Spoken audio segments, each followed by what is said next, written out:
U.S. House is likely to vote Wednesday to impeach President Trump. At least one Georgia Republican representative calls that an unjust Democrat coup, while Georgia Democrats in the House believe that justice demands no other response. More tonight on the impeachment vote from John Sherrick.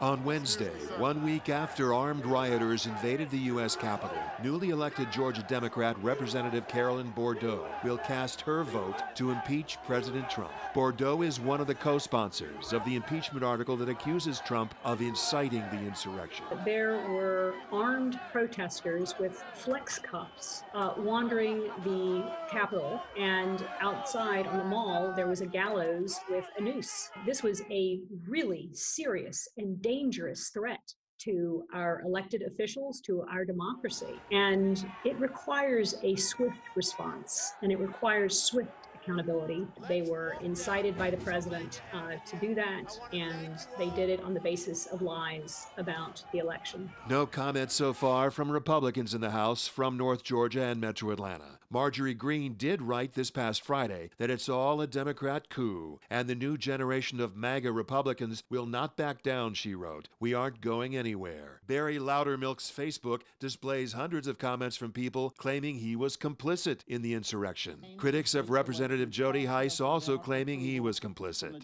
The Athens-Clarke County Democratic Committee calling on Hice to resign or be expelled from Congress. Hello, Georgia. As for President Trump, he would be the only president ever to be impeached twice and could be banned from running again if the Senate convicts him. America, time and again, has faced tests when it comes to our democracy. Emory University constitutional law professor Fred Smith. I have very little doubt that we will overcome this one if we lean into faith into our democracy and into our institutions and into our Constitution. The nation tested to its core once again.